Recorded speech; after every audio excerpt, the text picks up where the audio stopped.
যেই বিচার হতো সবার শেষে, এটা চলে আসছে সবার আগে। কথা কন না আগে। যেটা হয়তো সবার শেষে চলে আসছে সবার আগে। আমাদের যোগ্যতা, এই যে চলে আসছে এটা আমাদের যোগ্যতা, রাসূলুল্লাহর দয়া। সুবহানাল্লাহ। আচ্ছা, পুরো হাসরের মাঠের ডিউরেশন হবে 50,000 বছর। কোরআনে আল্লাহ বলছেন বিচার একদম কাছাকাছি চলে আসছে, সবার আগে চলে আসছে। আমাদের রাসূলের উম্মত তো অনেক, বিচার হতে তো কিছু না কিছু সময় লাগবে। ওই সময়টুকুতে তো সূর্যটা মাথার উপরে থাকবে। এই সূর্যের কষ্ট থেকে নবী আমাদেরকে কেমনে মুক্ত করবেন? এখানে কি নিয়ামত আল্লাহ নবীর দিলেন। নবী সাল্লাল্লাহু আলাইহি সাল্লাম বলেন, খাইরে কাসীরের আরেকটা দিক হচ্ছে কিয়ামতের ময়দানে আমাকে আল্লাহ রাব্বুল আলামিন উম্মতের বিচারটার সামনে নিয়ে এসে অনেক সময় বাঁচিয়ে দিলেন উম্মতের মাথার উপরে সূর্য থেকে। যতটুকু সূর্যের ভিতরে আমার উম্মত বিচারকালীন থাকবে, ওই সময়ও যাতে সূর্য কষ্ট দিতে না পারে, এজন্য আমি এখান থেকে দৌড় দিয়ে চলে যাব হাউজে কাউসারে। এটা 2 নম্বর নিয়ামত হাসরের মাঠে। হাউসটার নাম কি? বলেন বলেন। হাউজে, হাউসটার নাম কি? হাউস মানে কি? হাউস বলি না আমরা বাংলা? কাকে হাউস বলি?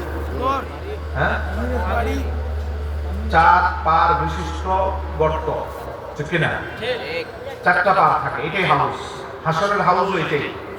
রাসূলুল্লাহ সাল্লাল্লাহু আলাইহি ওয়াসাল্লাম বলেন 4টা পার থাকবে, এইরকম একটা গর্ত কূপ আমার দিকে। কত বড় কূপটা হবে? বুখারী হাদিসে নবী বলছেন মিনাল আদনি ইলাল আয়লা, চিন্তার দরকার নাই, বিশাল কূপ হবে। এই কূপের এক মাথা থাকবে ইয়েমেনে, আর এক মাথা থাকবে সিরিয়া। ম্যাপটা পরিপূর্ণ বুঝলে ভালো করে বুঝবেন। এক মাথা কই থাকবে? ইয়েমেনে, ইয়েমেনের শেষ মাথা আদান। আরেক মাথা থাকবে আয়লা, সিরিয়াতে, সিরিয়ার শেষ মাথা, তুরস্কের প্রথম অংশে। ইয়েমেনের শেষ মাথা এক মাথা, সিরিয়ার শেষ প্রান্তে আরেক মাথা। বিশাল এক হাউস রাসূলকে দিবেন। ইয়েমেন, পাশের দেশ সৌদি আরব, ইরাকের অংশ এখানে এসে লাগছে, জর্ডান, লেবানন, ফিলিস্তিন, সিরিয়া, তারপর তুরস্ক। ম্যাপটা হাতে নিয়ে দেখবেন, মিডল ইস্টে ইয়েমেন থেকে সিরিয়া পর্যন্ত মাঝখানে কয়েকটা দেশ পড়ে। সুবহানাল্লাহ। মানে আমার রাসূলের হাউস কয়েক দেশ মহাদেশ থেকে আল্লাহ বড় করে দিলেন। সুবহানাল্লাহ। সাহাবায়ে কেরাম এত বিশাল নিয়ামতের ঘোষণা শুনে রাসূলুল্লাহকে জিজ্ঞেস করেন, ইয়া রাসূলুল্লাহ, এত বড় হাউসের মধ্যে আল্লাহ কয়টা গ্লাস দিবেন আপনাকে? বুখারী হাদিসে নবী সাল্লাল্লাহু আলাইহি ওয়াসাল্লাম বলেন, আদাদুহু কাআদাদিন নুজুম, আসমানের তার থেকেও আমার হাউসের গ্লাস বেশি থাকে। সুবহানাল্লাহ। চিন্তার কারণ নাই যে এই হাউসের পানি পান করতে তোমাদের কারাগারি হবে কিনা, গ্লাস কম থাকবে কিনা। না, সাহাবায়ে কেরাম বলেন, ইয়া রাসূলুল্লাহ, দিতে দিতে তো পানি শুকিয়ে যাবে। নবীজি বলেন, না, এই হাউসের পানি শুকায় না। সহিহ বুখারীর বর্ণনায় নবীজি বলেন, এই হাউসের সম্পর্ক তো থাকবে জান্নাতের কাউসার নদীর সাথে। কোন নদী? ওই নদী কোথায়? জান্নাত। কাউসারটা কোথায়? জান্নাত। জান্নাতের একটা নদীর নাম কাউসার। 2টা নদী জান্নাতে থাকবে, একটা নদী কাউসার। স্বর্ণের একটা নালা কাউসার থেকে আল্লাহ ফেলে দিবেন হাউসের মধ্যে, রূপার আরেকটা নালা কাউসার থেকে ফেলবেন। অনবরত স্বর্ণ এবং রূপার নালা দিয়ে কাউসার নদীর পানি আমার হাউসে পড়তেই থাকবে। সুবহানাল্লাহ। জমজমের পানি যেমন শুকায় না, তুমি যতই পাম্পিং করে উঠাও, এর সামান্য পানিও কমতি হয় না। কখন থেকে শুরু হলো, কিয়ামত পর্যন্ত চলবে। ঠিক কাউসারের পানি যখন পড়তে থাকবে, আমি আমার সব উম্মতকে দিলেও এর সামান্য কমবে না। সুবহানাল্লাহ। হাউসের নাম কি? কাউসার। হাউসে দিবেন কাকে? এটা আল্লাহ কাকে দিবেন? দিবেন না, না, ইন্না আ'তাইনাকাল কাউসার। বুঝতে হবে, কাল কাউসার, আ'তাইনাকা, শুধু আপনাকে আমি দিলাম। কা মানে সিঙ্গেল, সিঙ্গেল পারসন, শুধু আপনাকে আমি দিচ্ছি। আ'তাইনাকা, আপনার প্রশান্তি বাড়ার জন্য আপনাকে কাউসার দিচ্ছি। কাউসার, আমি আগেই বলছি, কাউসারের 2টা অর্থ। একটা কাউসার মানে শুধু কাউসার, হাউজে কাউসার। আর ব্যাপক অর্থ হচ্ছে শুধু কাউসার না, হাসরের মাঠে একের পর এক নিয়ামত দিতে দিতে আপনার অন্তর বড় করে দিবে। সুবহানাল্লাহ। ইন্না আ'তাইনাকাল, আপনি এটা অর্থ করতে পারেন, আমি আপনাকে শুধু কাউসার দিব। দিব কই? হাসরের মাঠে। দিয়ে দিছি আগেই, লাগবে হাসরের মাঠে। আর সবচেয়ে বড় অর্থ হচ্ছে শুধু কাউসার দিয়ে শেষ করব না, প্রথম বিচারটারে সামনে নিয়ে আসবো। বিচার সামনে এনে উম্মতকে কষ্ট কমাবো। যতটুকু বিচার চলবে ততটুকু যাতে সূর্য কষ্ট দিতে না পারে, এজন্য কাউসারের পানি দিয়ে উম্মতকে শান্তি দিব। সুবহানাল্লাহ। ইন্না আ'তাইনাকাল কাউসার, হাবিব আমার, আমি আপনারে কাউসার দান করে দিলাম। লাগবে হাসরের ময়দানে বিশাল একটা একটা নদী আল্লাহ রাব্বুল আলামিন কাউসার হিসাবে দান করবেন, যেই নদীর পানি কখনো শুকাবে না, যেই কূপের পানি কখনো শুকাবে না, আসমানের তারার থেকেও বেশি গ্লাস দিবেন। সাহাবায়ে কেরাম বললেন, ইয়া রাসূলুল্লাহ, কাকে কাকে দিয়ে শুরু করবেন, কেমনে দিবেন? 40 জন সাহাবী প্রশ্ন করছেন নবীজিকে। সুবহানাল্লাহ।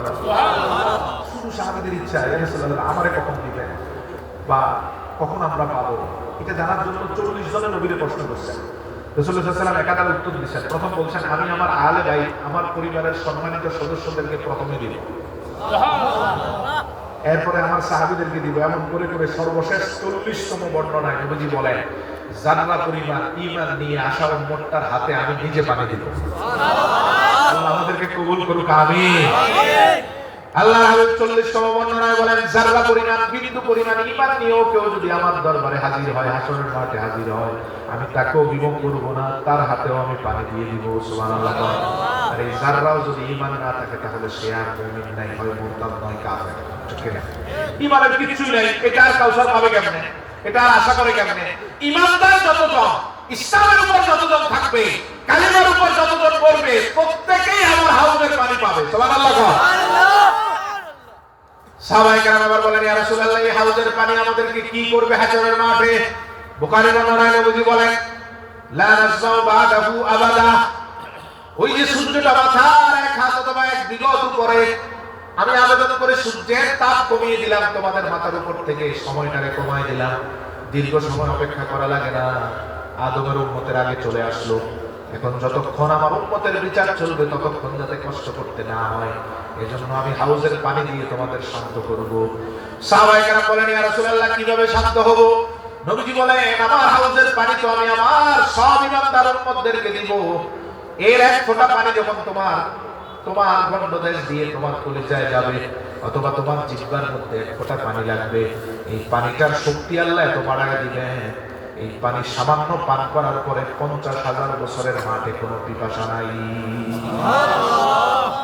সূর্য কই? সূর্য কই? আরে এখনো তো মাথার উপরে, এমনি বললে হবে? এখন কি মাথার নিচে নাকি? এখন সূর্য কই? এক হাত মাথার উপরে। এখন লক্ষ কোটি মাইল দূরে, ওই সময় এক হাত মাত্র মাথার উপরে। এক হাত মাথার উপরে সূর্যটার তাপ বেশি দেওয়ার কথা না? বেশি থেকে বেশি কলিজা ফেটে ছিঁড়ে যাবে, জিহ্বা ছিঁড়ে যাবে, মগজগুলো মুখ দিয়ে না, নাক দিয়ে অথবা কান দিয়ে গলে গলে পড়তে থাকবে। এত কঠিন অবস্থা। আবার জীবন দিবেন, আবার ফাটবে মাথা, মগজ গলে যাবে, আবার দিবেন, আবার ফাটবে, প্রতি সেকেন্ডে বারবার এমন হবে। এই কঠিন অবস্থা থেকে যিনি রক্ষা করবেন তিনি মুহাম্মদুর রাসূলুল্লাহ। আল্লাহ ঘোষণা দেন, ইন্না আ'তাইনা, আমি আপনার কাউসার দিয়ে আপনার উম্মতকে আমি শান্ত করে দেব। সুবহানাল্লাহ। নবীকে দেওয়া মানে আমরা পাওয়া, ঠিক না? নবীকে দেওয়া মানে আমরা পাওয়া। রাসূলুল্লাহ সাল্লাল্লাহু আলাইহি ওয়াসাল্লাম বলেন, পুরো হাশরের মাঠে তোমাদের আর কোনো সূর্যের তাপ নিয়ে কোনো কষ্ট নাই, কোনো চিন্তা নাই। ইন্না আ'তাইনা, এই কাউসার দিয়ে পুরো মাঠটা ঠান্ডা করে দিল। সুবহানাল্লাহ। জোরে বলেন।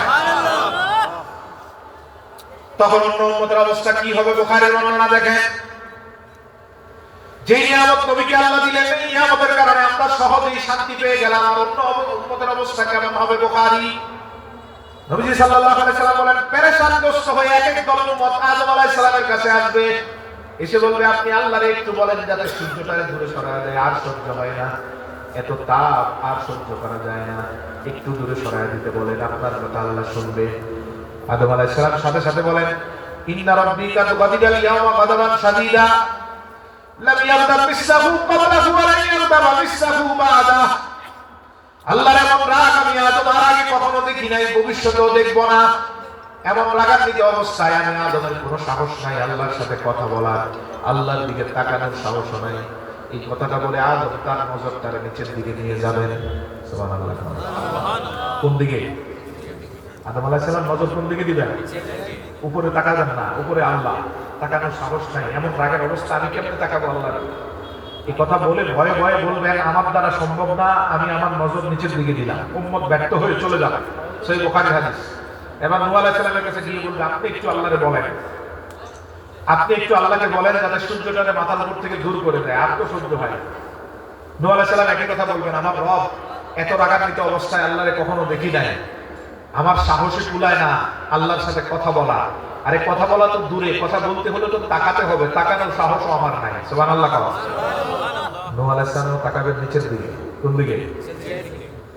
ইব্রাহিম আলাইহিস সালামের কাছে যাবে, বুখারী একের পর এক নবীর নাম আসছে। ইব্রাহিম আলাইহিস সালামের কাছে যাবে হাসরের ময়দান, গিয়ে বলবে আপনি তো মিল্লাতের পিতা, আল্লাহ আপনাকে খলিল হিসাবে নির্বাচন করছেন, বন্ধু ঘোষণা দিয়েছেন, একটু আল্লাহর কাছে বলেন সূর্যটা দূরে সরায় দেয়, আর সহ্য হয় না। ইব্রাহিম আলাইহিস সালাম কি কথা বলবেন? আল্লাহর এমন রাগ আগেও দেখি নাই, পরেও দেখবো না। আমি আল্লাহর এমন রাগের অবস্থায় কখনো আল্লাহর সাথে কথা বলতে পারবো না। এই কথা বলে নিচের দিকে চেহারা ঘুরাবেন। সুবহানাল্লাহ। কয়জন নবী গেছে? কয়জন গেছে নবী? হ্যাঁ, 2 জন। কথা কথা মনোযোগ আসেনি আপনাদের? নবী গেছে কয়জন? আদম, নূহ, ইব্রাহিম।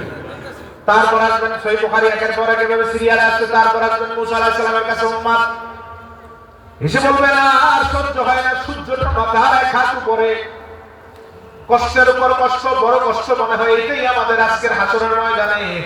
মুসা আলাইহিস সালাম বলেন না, এটা সামান্য কষ্ট, এরপর একের পর এক কষ্ট শুরু হবে। নাউযুবিল্লাহ। নাউযুবিল্লাহ। আল্লাহ এভাবে সাজাইছেন, দুনিয়ার কষ্ট থেকে কবরের কষ্ট বেশি, কবরের কষ্ট থেকে হাসরের কষ্ট কম। কথা কম। দুনিয়া থেকে কবরে, কবর থেকে হাসরে বেশি। তারপরও আমরা নিমো খারাপ, একটু কষ্ট পাইলে আল্লাহর বলি আল্লাহ আর দুনিয়াতে রাখো না, কবরে দেয়। কবরে মনে হয় একটু কম আছে, এই যে দোয়া করে আল্লাহ দুনিয়াতে আর বাঁচতেছি না, কবরে নিয়ে যাও, কবরে তো আরো বেশি, ঠিক কিনা?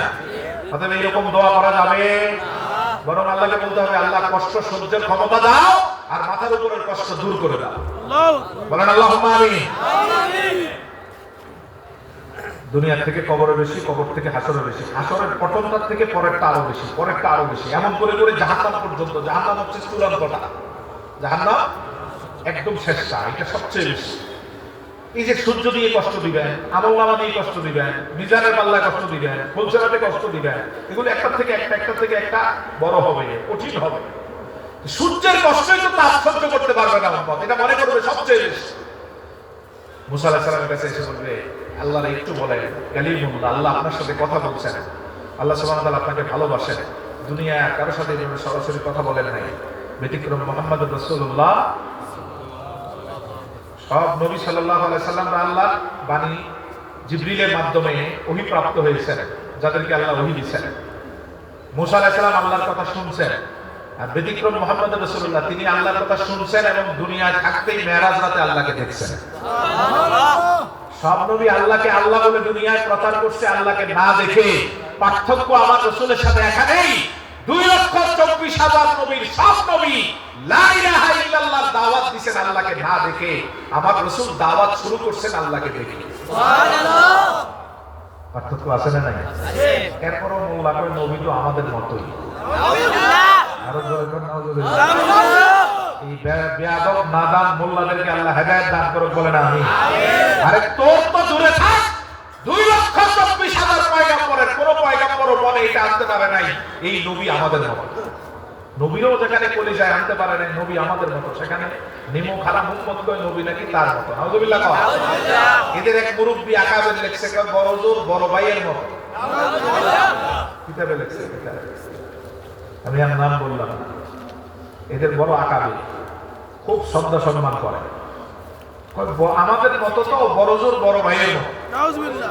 জোরে বলেন নাউযুবিল্লাহ। নাউযুবিল্লাহ। নবী কারো মতো নাই, আমাদের নবীজি নবীজির মতো, ঠিক না বলেন? এই পৃথিবীতে নবীর সাথে তুলনা দেওয়ার কেউ নাই, কোন নবীও নাই, কোন রাসূলও নাই, কেউ নাই। আল্লাহ যেমন একক, আল্লাহ যেমন খালেক হিসাবে তার সাথে মিশাল দেওয়ার মতো, লাইসা কামিসলিহি শাই, আল্লাহর সাথে তুলনা করার মতো পৃথিবীতে এমন কেউ নাই। আল্লাহর পরে গোটা সৃষ্টি জগতে আমার রাসূলের সাথে মিলানোর মতো, তুলনা করার মতো কেউ নাই। এটাই হচ্ছে আকীদা, এটাই হচ্ছে ঈমান, ঠিক কিনা বলেন? আল্লাহ হচ্ছেন খালেক, রাসূল মাখলুক। মাখলুকে আমার রাসূলের সাথে মিলানোর মতো আরেকটা মাখলুক নাই, কোন নবীও নাই, কোন রাসূলও নাই। তিনি অনন্য, অতুলনীয়, কারোর সাথে তুলনা করার সুযোগ নাই। এটাই ঈমান। সুবহানাল্লাহ। সুবহানাল্লাহ। আমরা দেখেন সব নবীদের সাথে স্পষ্ট পার্থক্য আল্লাহ রাখছেন। সব নবী লা ইলাহা ইল্লাল্লাহ বলছে আল্লাহকে না দেখে, আর রাসূল বলছে দেখে। সব নবী চেয়ার পেয়ে বসে গেছে, আমার রাসূল বসে নাই, দাঁড়িয়ে গেছে। পার্থক্য আছে না নাই? আরো সামনে পার্থক্য দেখবেন। আল্লাহ হাবিব সাল্লাল্লাহু আলাইহি সাল্লাম বলেন, নবী সাল্লাল্লাহু আলাইহি ওয়াসাল্লাম বলেন, নবীদের ব্যাপারে আল্লাহ সুবহানাহু ওয়া তাআলা বুখারীর বর্ণনায় রাসূলুল্লাহর মাধ্যমে যে স্টেটমেন্ট দিলেন, আদমের কাছে উম্মত যাবে, আদম বলবে আমি পারবো না, নিচের দিকে চেহারা দিলেন। নূহের কাছে উম্মত গেল, নূহ বলল আমি পারবো না, সাহস নাই, নিচের দিকে নজর দিলেন। ইব্রাহিমের কাছে উম্মত গেল, ইব্রাহিম ফিরিয়ে দিয়ে বললেন আমার সাহস নাই, আল্লাহর দিকে তাকানোর, আল্লাহর সাথে কথা বলার। মূসার কাছে গেলেন, মূসাও ফিরিয়ে দিয়ে বললেন আমার সাহস নাই। এরপরে গেলেন ঈসার কাছে, গিয়ে বললেন একটু আল্লাহরে বলেন আপনি তো রূহুল্লাহ, আপনার কথা আল্লাহ শুনবে।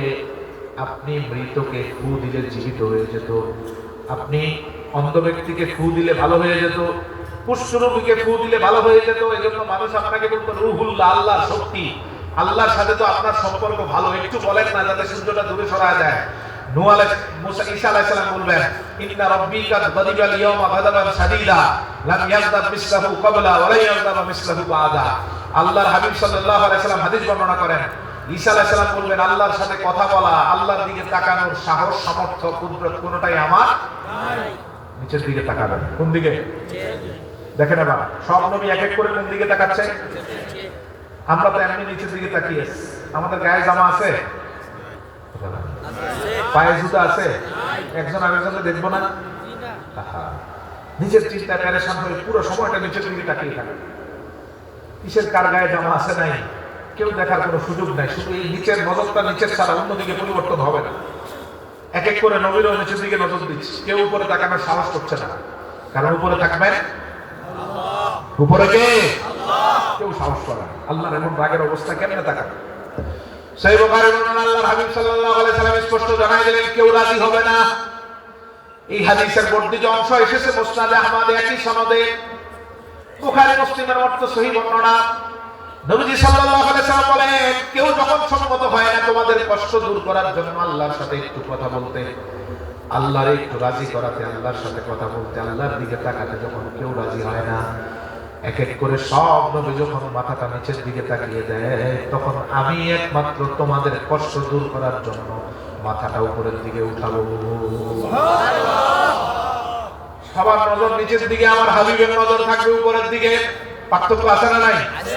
সব নবী তাকায় থাকবে নিচের দিকে, রাসূল বলেন আমি একমাত্র মাথাটা উপরের দিকে তাকাবো আল্লাহকে দেখার জন্য। শান্তি প্রশান্তি বেড়ে যাবে আমার ভাই। হাদিসের পরের অংশ শুনে রাসূল বলেন আমি তো তাকাইছি আল্লাহকে, আল্লাহর চেহারার দিকে তাকানোর জন্য আমি মাথাটা উঠালাম। মাথা উঠানোর পরে দেখি আমি তাকানোর আগেই আল্লাহ আমার দিকে তাকিয়ে আছে। এবার হাদিসের বর্ণনাটা এমন, আমি তাকিয়ে আছি আল্লাহর দিকে, আল্লাহ তাকিয়ে আছে আমার দিকে। আল্লাহু আকবার। তুমি মিয়া রাসূলের বিরুদ্ধে ফতোয়া দাও, কোথায় আমার রাসূলকে আল্লাহ রাখবেন একটু দেখো। হাসরের মাঠের চিত্র, এটা সার নির্যাস সূরা কাউসারে নাযিল করে আল্লাহ বললেন ইন্না আ'তাইনা ওয়া হাবিব, একের পর এক আজিম শান ও মর্যাদা নবীকে আপনাকে হাসরের মাঠে আমি করব।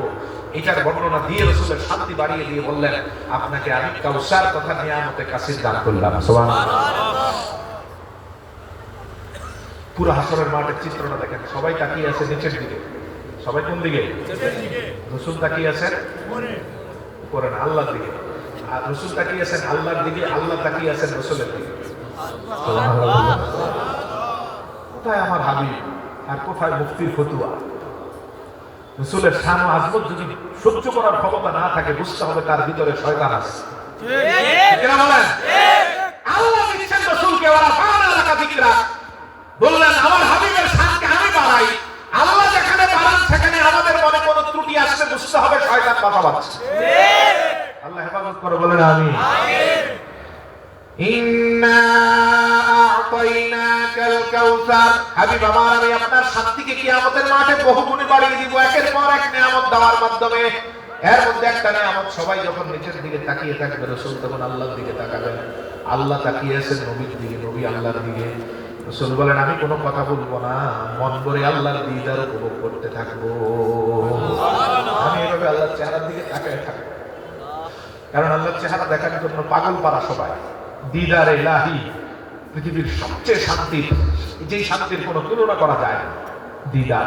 সেই দিদার যখন আমি হাসরের মাঠে আল্লাহর বাবা আমি তাকায় থাকবো, কোনো কথা বলবো না। দীর্ঘ সময় চলে যাবে, আমি কথা বলতেছি না দেখি আল্লাহই প্রথম কথা বলবেন। কে বলতেছেন?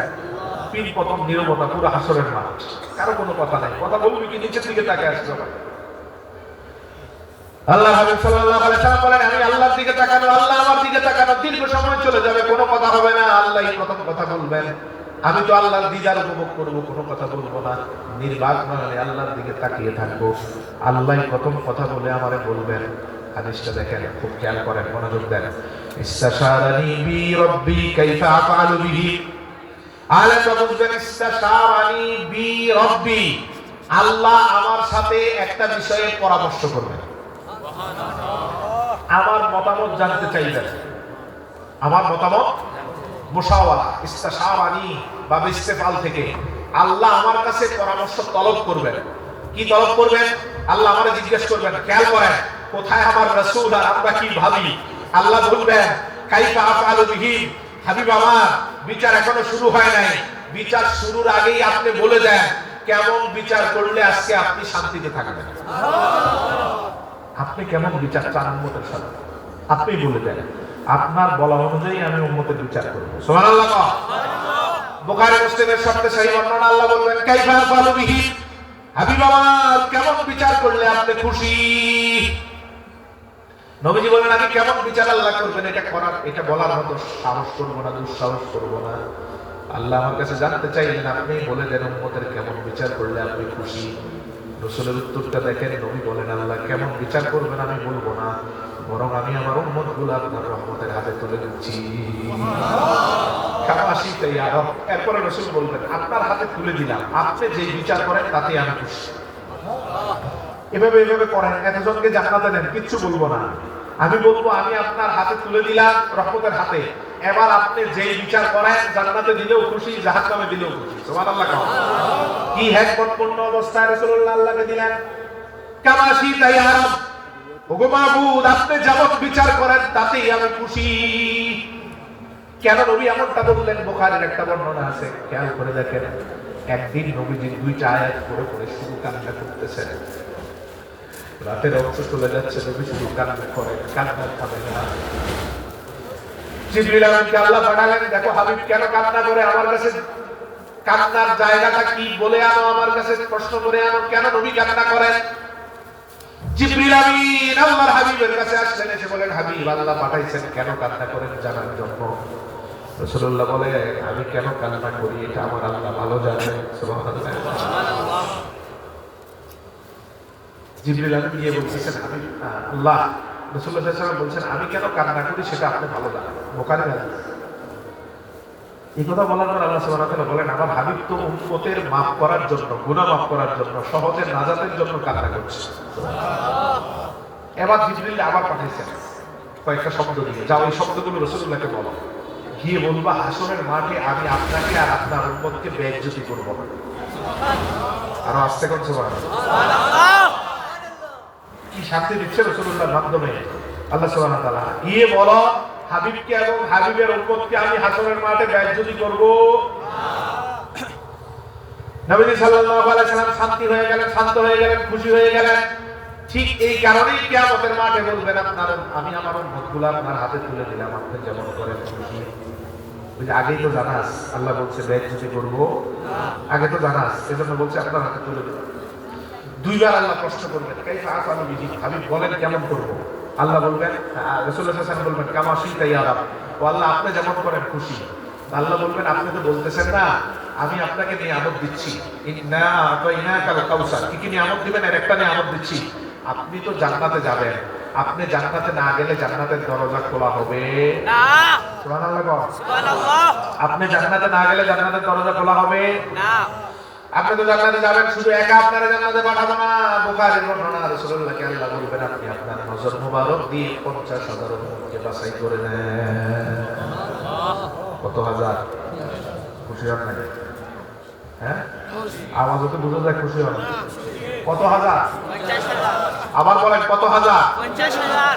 এদেরকে আল্লাহ কি করবেন? হাদিস বুখারীর, লাইসা আলাইহিম হিসাবুন ওয়ালা আযাব।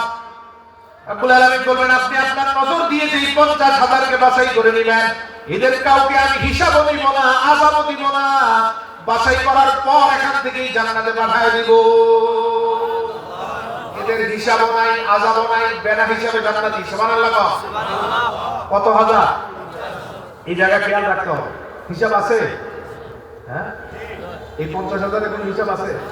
নাই। আরে বুঝেন ভালো করে, বুখারী, লাইসা আলাইহিম হিসাবুন ওয়ালা আযাব, এদের হিসাবও নাই, আযাবও নাই, জাহান্নামের কাছাকাছি উঠব না। আপনি বাছাই করছেন তো জান্নাতে। সুবহানাল্লাহ। কত হাজার? সহিহ বুখারীর হাদিস। কত হাজার? খুশি হয়েছেন না? হ্যাঁ, রাসূলকে আমি খুশি না, আমি তাকায় আছি আল্লাহ। আল্লাহ বলছেন আমি 50,000 দিলাম। রাসূলুল্লাহ বলেন আমি তাকিয়ে আছি। কারণ 50,000 নিয়ে জান্নাতে যাওয়ার অপশন দিলেন রাসূলুল্লাহকে আল্লাহ। রাসূলুল্লাহ বলেন আমি তো খুশি না, আমি তো 50,000 নিয়ে যেতে চাই না, আমি চাই সবগুলোরে নিয়ে যেতে। সুবহানাল্লাহ। আল্লাহ তো দিয়েছেন 50,000, আমি চাই সবগুলো যাতে জান্নাতে চলে যায়, আমার উম্মত কেউ যাতে কষ্টে না থাকে। কারণ তিনি রাহমাতুল লিল আলামিন, তিনি উম্মতকে কষ্টে রাখবেন কেন? রহমত যেখানে, আযাব তো সেখানে থাকতে পারে না। আযাব রহমত মুখামুখি, বিপরীত। আমি রাহমাতুল লিল আলামিন, রহমত থেকে উম্মত আযাবগ্রস্ত হবে, এটা আমি মেনে নিব না। এজন্য তাকে আছে আল্লাহর দিকে। মুসনাদ আহমদের হাদিস। আল্লাহ সুবহানাহু ওয়া তাআলা এবার দীর্ঘ সময় আবার তাকিয়ে থাকতে দেখে বলবেন হাবিব আপনি মুখে যা বলেন তা যেমন বুঝি, আপনার মনে কি কথা চলছে আমি আল্লাহ তাও জানি। সুবহানাল্লাহ। আপনি মনে মনে এখন বলতেছেন যাতে আমি জাহান্নাম থেকে, আমি এখান থেকে বিনা হিসাবে জান্নাতের তালিকাটারে আরো বড় করে দিই। আমি যাতে বিনা হিসাবের তালিকা যাতে বড় করে দেই। লাইসা আলাইহিম হিসাবুন ওয়ালা আযাব, হিসাব নাই, আযাব নাই, সরাসরি জান্নাতের তালিকা বড় করে দেই। আল্লাহ রাব্বুল আলামিন বলেন হাবিব যান এই 50,000 কে 1,000 করে করে দল করেন। সুবহানাল্লাহ। তাহলে কয়টা দল হলো? 50টা না, 50,000 মানুষ 1,000 করে করে দল, তাহলে কয়টা হলো? কয়টা হলো? 50টা। 50টা আলাদা ভাগ করে, আলাদা আলাদা ভাগ করে রাখবে। এবার আল্লাহ সুবহানাহু ওয়া তাআলা বলবেন প্রত্যেক ভাগের সাথে আবার 50,000 করে করে নেয়। আওয়াজ জানেন দিচ্ছেন, মনে হয় সংখ্যা আগের মতো আছে। আগের মতো আছে না বাড়ছে? এটা বুঝেননি বাড়ছে যে আগে ছিল 50,000, ভাগ করে করে 50টা ভাগ করে 1,000 করে করে দল করে করে আলাদা করলেন। এবার প্রত্যেক দলের সাথে আবার নতুন 50,000 করে দিলেন। সুবহানাল্লাহ। সংখ্যা আগের মতো না বাড়ছে? নবীজি সাল্লাল্লাহু আলাইহি সাল্লাম আল্লাহর দিকে তাকিয়ে দেখলেন, মনে মনে বলতেছেন এবার যে মাবুদ না চাইতেই এমন দিচ্ছেন, ওই মাবুদের কাছে চাইলে তো আরো বাড়ায় দিবেন। আল্লাহু আকবার। আমি বলি নাই এতই বাড়ায় দিবেন। আমি যদি শব্দ করে বলি, একটা শব্দ করছেন ইস্তাজিবনি ইয়া রব। মুসনাদ আহমদের হাদিস, বুখারী মুসলিমের শর্তে সহিহ। ও রব বিনা হিসাবে জান্নাতের তালিকাটারে আরো অনেক বড় করে দেন। সুবহানাল্লাহ। রাসূলের কাজই হচ্ছে উম্মতকে কষ্টমুক্ত রেখে জান্নাতে নেওয়া। ইন্না আতাইনাকাল কাউসার, অনেক নিয়ামত আখিরাতে আপনারে দিব, এই নিয়ামত ব্যবহার করে আপনি আপনার উম্মতের জান্নাতে দিবেন। সুবহানাল্লাহ। আল্লাহ হাবিব সাল্লাল্লাহু আলাইহি সাল্লাম বলেন ইস্তাজিবনি ইয়া রব, বিনা হিসাবে জান্নাতের তালিকাটারে দয়া করে আরো বড় করে দেন, যাতে আমার উম্মত জাহান্নাম না দেখে জান্নাতে চলে যায়। হিসাবের আগেই জান্নাতে চলে যায়, আযাবের আগেই জান্নাতে চলে যায়। এই কথা যখন আল্লাহ শুনবেন, আমার হাবিব জবান মেরে বলছেন বাড়ায় দেন।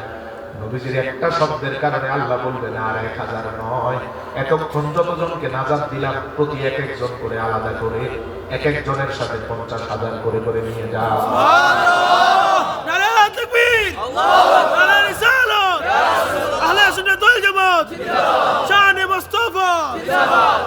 এখন কত উম্মত হবে আপনি আমি কেউ বলতে পারবো না। আবু দাউদের হাদিসে নবীজি নিজেই বলে দেন, এই যে একটু একটু করে হিসাব শুরুর আগেই আমি বিনা হিসাবে জান্নাতে দিচ্ছি উম্মতকে। লাইসা আলাইহিম হিসাবুন ওয়ালা আযাব, তাদের হিসাবও নাই, আযাবও নাই।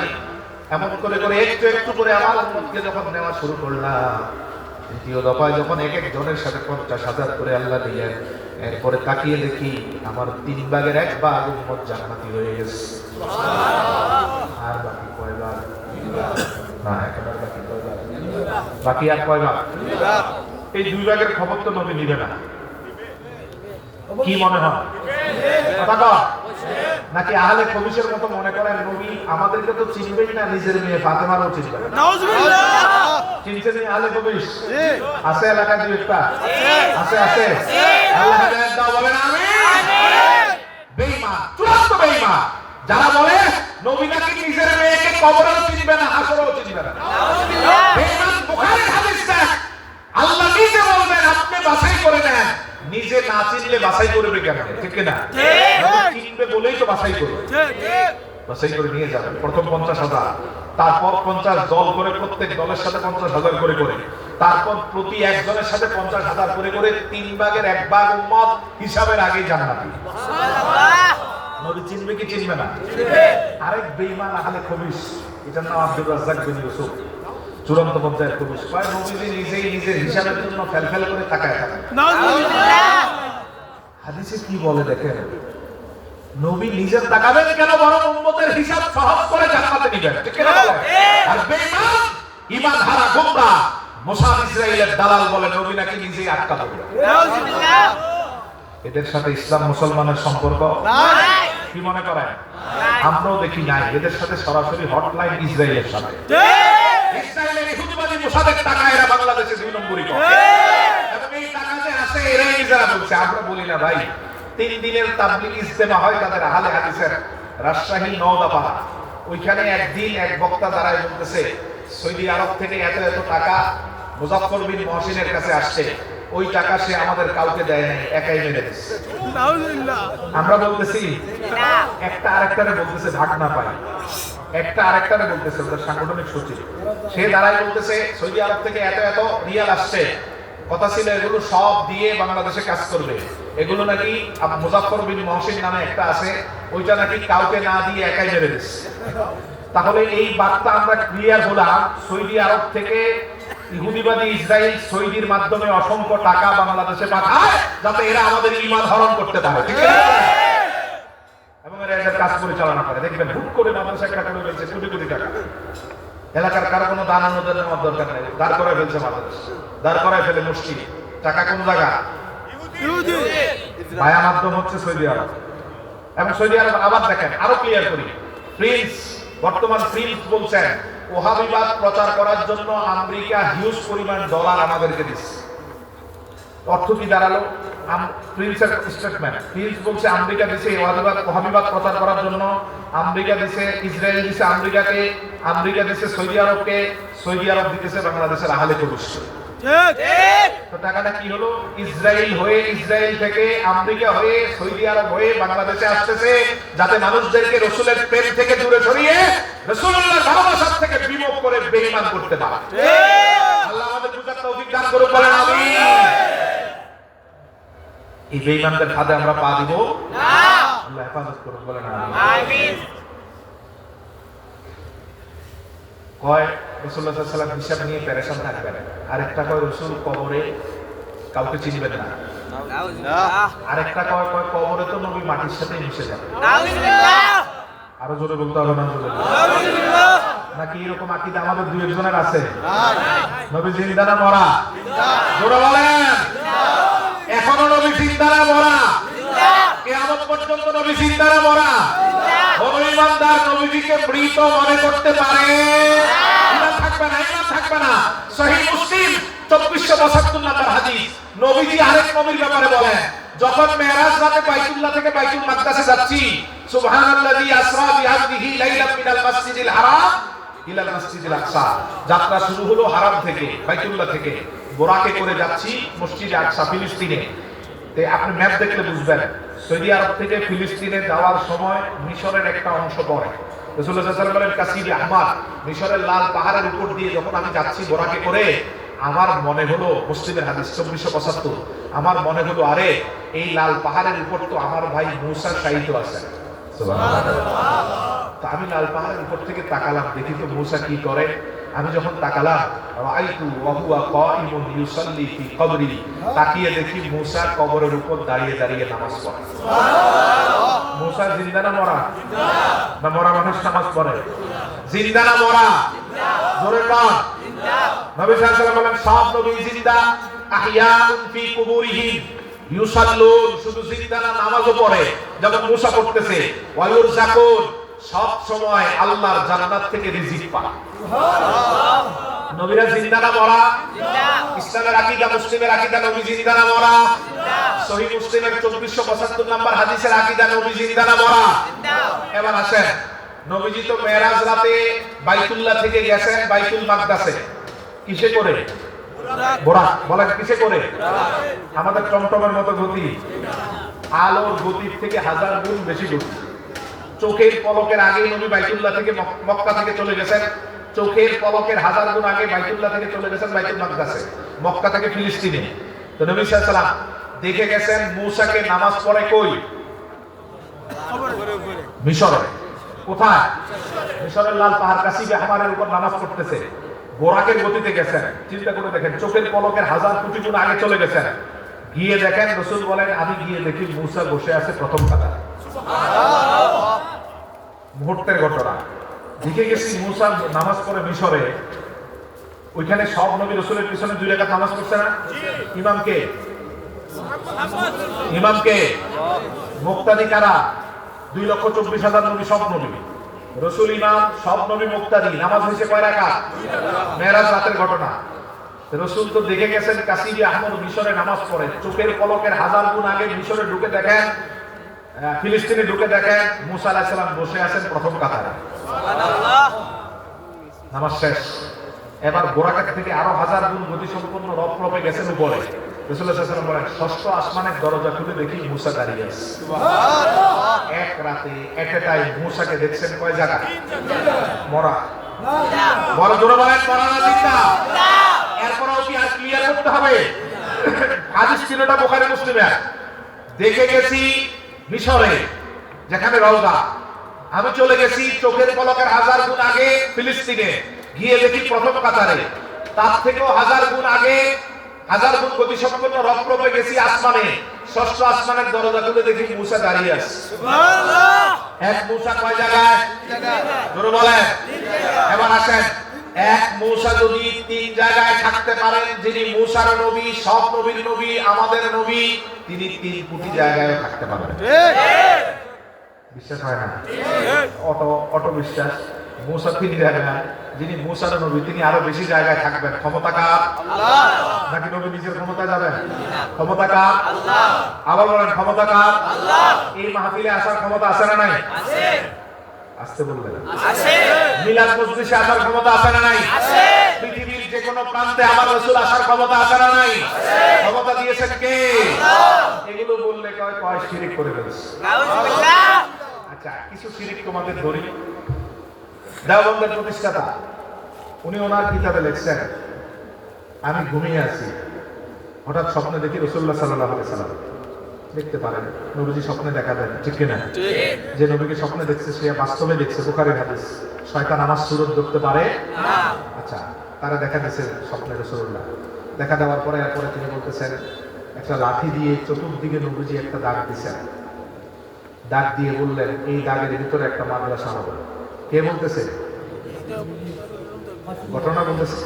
আচ্ছা, আমি নাম দিতে চাইনি বলে যে কাসেম নানতুবি বলতেছে, এই দাগের, যে দাগটা লাঠি দিয়ে নবীজি দিছে, এই দাগের ভিতরে একটা মাদ্রাসা হবে।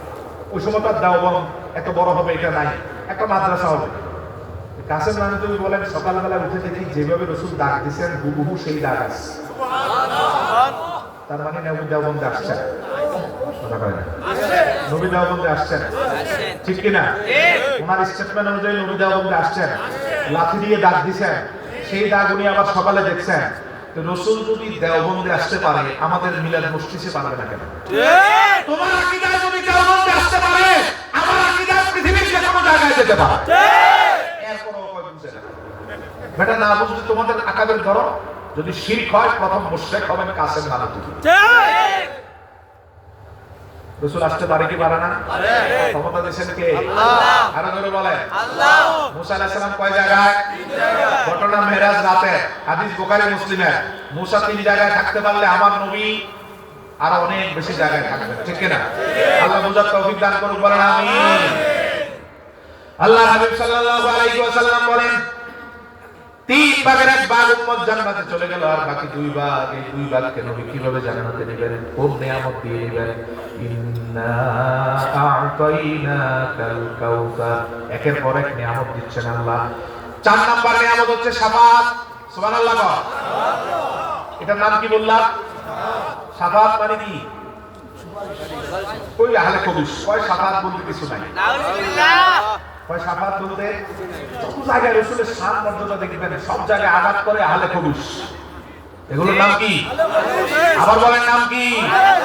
রাসূলের আজমত সহ্য করতে পারে না। টয়লেটে থাকে না খবুস খাবে, ওইটারই এক জাতের খবুস খুবাইস কই থাকে। আল্লাহুম্মা ইন্নী আউযু বিকা মিনাল খুবুসি ওয়াল খাবায়েস, কোথায় ঢুকতে বলি এই খবুস, ওই খবুস থেকে আহলে খবুস। আল্লাহ হেফাজত করে বলেন আমিন। এত বড় বেয়াদবি করো কেন? আমরা বলার সময় তো অনেক কম বলতেছি, ঠিক কি না? এই বলে রাসূল মরে গেছে, মাটির সাথে মিশে গেছে, নবীর কোনো ক্ষমতা নাই। কয় কি? কয় নাউজুবিল্লাহি মিন যালিক, কিন্তু মাথায় আনা কয়েকটা গরু গাদার যতটুকু ক্ষমতা আছে রাসূলের ততটুকু নাই। নাউজুবিল্লাহ। এই লোকটারে আমরা মনে করব এত বড় শিরক কুফর যারা করে তার ব্যাপারে আমরা সব কথা বলবো, এটা আশা করো কি ব্যাপার? তুমি রাসূলকে আঘাত দিবা, এরপরে আমরা বসে থাকবো, এটা কখনো হতে পারে না। 3 ভাগের 1 ভাগ চলে গেছে জান্নাতে, বাকি 2 ভাগ যে কেমনে নেবেন দেখেন। তিরমিজি আবু দাউদের হাদিস। আনাস ইবনে মালিক এসে রাসূলুল্লাহর কাছে বলেন, ইয়া রাসূলুল্লাহ, হাসরের মাঠে আমি আনাস 10 বছরের খাদেম, আমি আনাস যখন আটকা পড়ে যাব তখন আমি আপনার সুপারিশ চাই। সুবহানাল্লাহ। কে বলতেছেন? খেয়াল রাখেন কে বলতেছেন? কথায় কথা যদি আকীদা আয়েশা বলতেছেন নবীকে। হাদিসের শব্দ সাআলতুন নবিয়্যা সাল্লাল্লাহু আলাইহি ওয়াসাল্লাম আন ইয়াশফা লি ইয়াউমাল কিয়ামা। সাআলা ইয়াসআলু, সুয়াল করা। আমি নবীর কাছে ভিক্ষা চাইলাম, সুয়াল করলাম, প্রার্থনা করলাম, ওগো নবী আমি আটকা পড়লে আপনি সুপারিশ করে আমারে নাজাত দিয়েন। সুবহানাল্লাহ। বিচার করবেন তো আল্লাহ, ঠিক কি না? নাজাত কার কাছ থেকে দিবেন? আল্লাহর কাছ থেকে। তো নবীর কাছে এসে সুপারিশ চাচ্ছে, কার কাছে? কথা কম। কে চাইতেছে? সাহাবী, 10 বছরের খাদেম।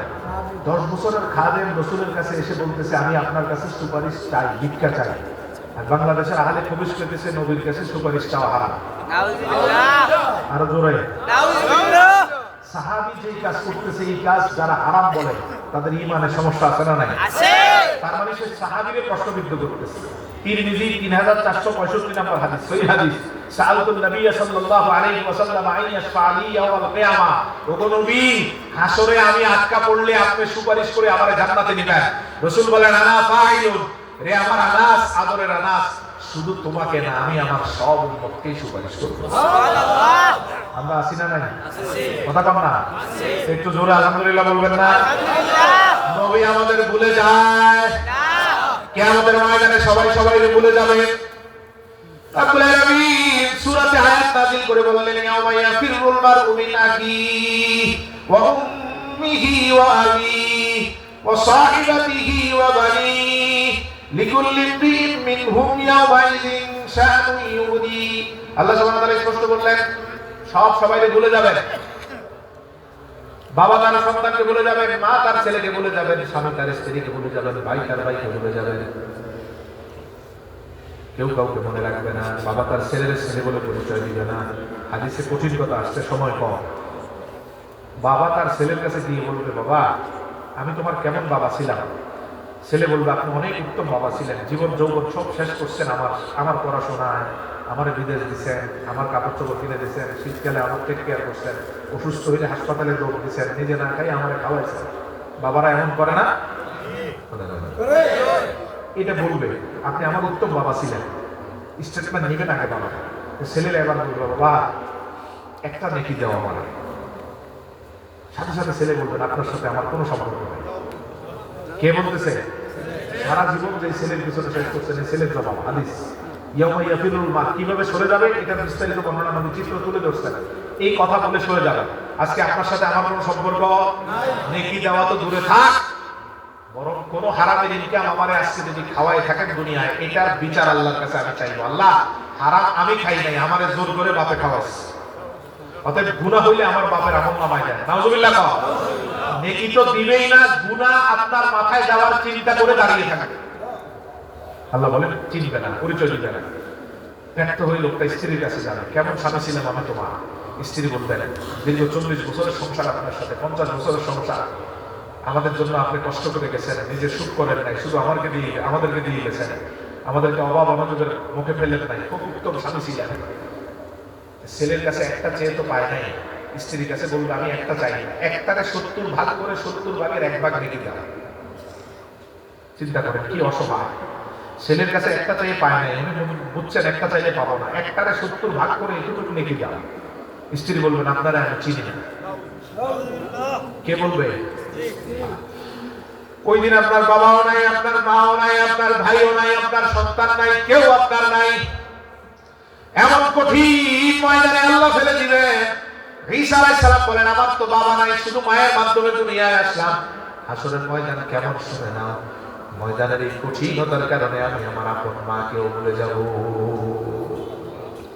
নবীরাও মাকে ভুলে যায়, উম্মতকে ভুলে যায়। বাবা তার সন্তানকে ভুলে যায়, ছেলে তার ছেলেরে ভুলে যায়, ছেলে তার বাবারে ভুলে যায়, স্বামী তার স্ত্রীরে ভুলে যায়, ভাই তার ভাইকে ভুলে যায়। কেউ কাউকে মনে রাখে না, কেউ কারো পরিচয় দেয় না, কেউ কারো খোঁজ রাখে না। এই কঠিন ময়দানে রাসূল বলেন আমি আমার একটা উম্মতকেও ভুলবো না। এজন্য বাবার থেকেও বেশি রাসূলকে ভালোবাসতে হয়, না হয় ঈমান হয় না। বাবাও ভুলে যায়, রাসূল ভুলে না। ভাই ভুলে যায়, রাসূল ভুলে না। সন্তান ভুলে যায়, রাসূল ভুলে না। রাসূল বলেন এজন্য সবার থেকে বেশি ঈমান, বেশি ভালোবাসা আমারে না দিলে ঈমান হয় না। সব ভুলে গেল, আমি তো ভুলবো না তোমার। আনাস ইবনে মালিক বলেন ইয়া রাসূলুল্লাহ আমি আটকা পড়ে গেলে আপনি আমারে সুপারিশ করবেন। নবীজি বলেন শুধু তোমারে না আমার সব উম্মতকে করব, কাউকে ভুলবো না। সুবহানাল্লাহ। একটা উম্মতকেও ভুলবেন না, সবাইকে মনে রাখবেন, সবার জন্য কান্না করবেন।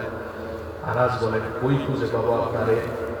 এই আদমের উম্মত থেকে আপনার উম্মত, আমাদের উম্মত পর্যন্ত, আপনার উম্মত পর্যন্ত সব নবীর উম্মতকে এক মাঠে আনবেন। বিশাল ভিড় থাকবে, সব এক মাঠে আছে, ভিড়ের কোনো অন্ত নাই, ভিড়ের কোনো গতিসীমা নাই। কোথায় খুঁজে পাবো আপনারে? ভিড়ের মধ্যে সহজে আপনারে কেমনে পাবো বলেন? রাসূলুল্লাহ সাল্লাল্লাহু আলাইহি সাল্লাম 3টা জবাব দিলেন।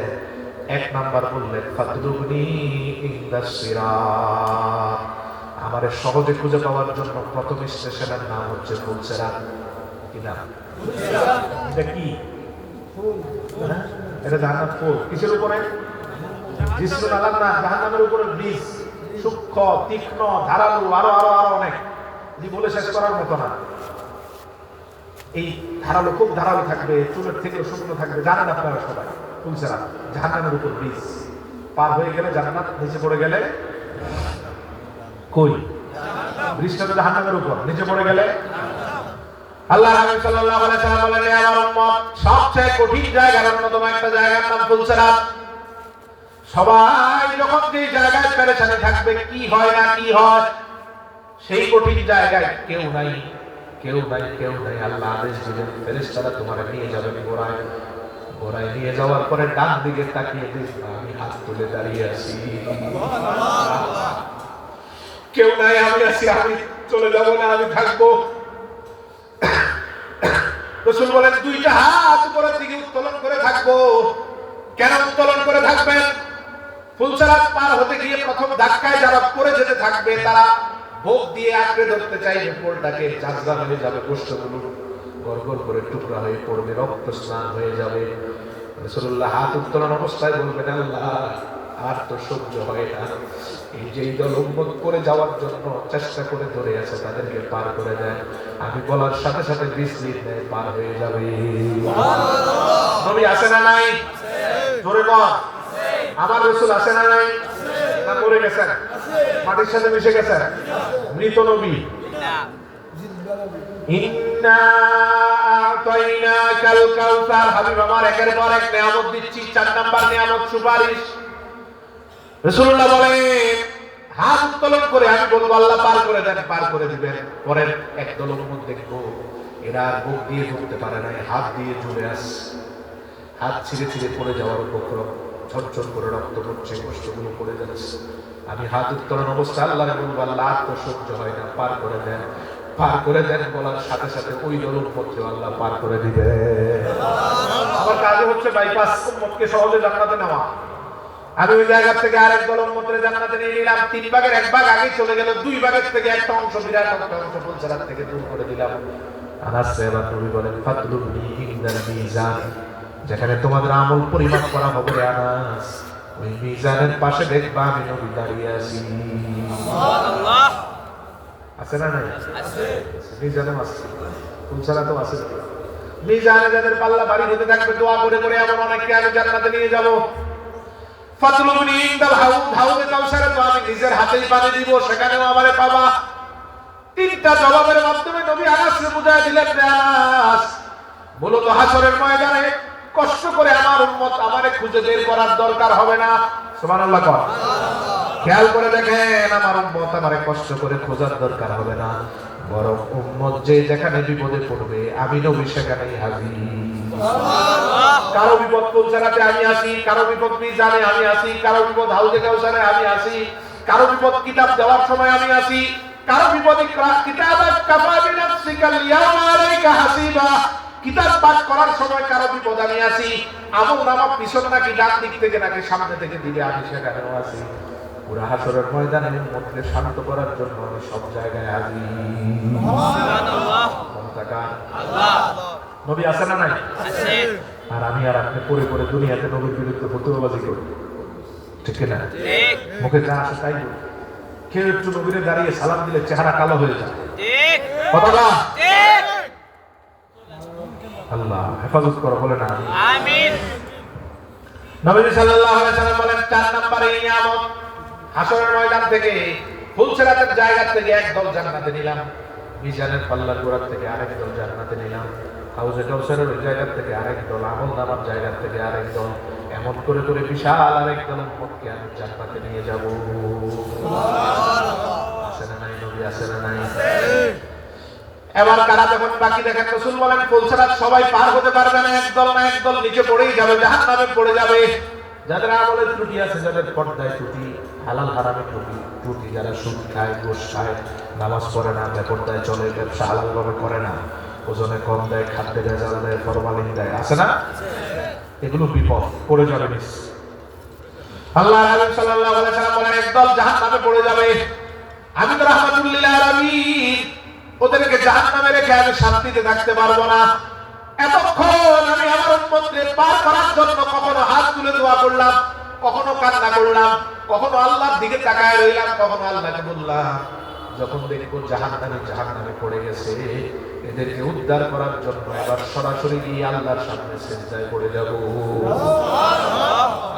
রাসূল সিজদায়, বুখারীর বর্ণনায় নবী সাল্লাল্লাহু আলাইহি ওয়াসাল্লাম বলেন, আমি যখন সিজদায় থাকবো আল্লাহ ডাক দিয়ে বলবেন, ইরফা রাসাকা ইয়া মুহাম্মদ, সালমুতা ওয়াসফা তুসাফা ওয়া কুল তুসমা। হাবিব আমার মাথাটা উত্তোলন করে আমারে বলেন, আজকের এই ময়দানে আপনি যা বলবেন তাই দিব, যা চাইবেন তাই দিব, যা বলবেন তাই শুনবো, যার জন্য সুপারিশ করবেন তারই জান্নাতে নিব। সুবহানাল্লাহ।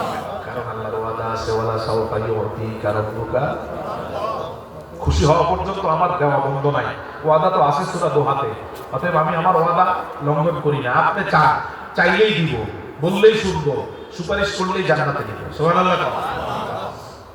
মাথাটা উত্তোলন করে নবী হাসরের ময়দানের দিকে তাকাবেন, তাকানোর পরে দেখবেন পুরো ময়দানে সবাই পিন পতন নীরব হয়ে আছে, শুধু নবীরা ডাক দিচ্ছে আল্লাহকে, নাফসি নাফসি। নবীদের ডাক কি? আল্লাহ আমি আমার জন্য চাই, আর কারো জন্য চাই না। উম্মত কেউ কথা বলতে পারবে না, চুপ করে থাকবে, শুধু নবীরা কথা বলবে। নবীদের ডাকের শব্দটা হাদিসে আসছে, নাফসি নাফসি। রব্বুল আলামিন শুধু আমার জন্য চাই, আমার বাবা মায়ের জন্য, উম্মতের জন্য, কারো জন্য চাই না। রাসূল বলেন তাকিয়ে দেখি সবাই বলে নাফসি নাফসি।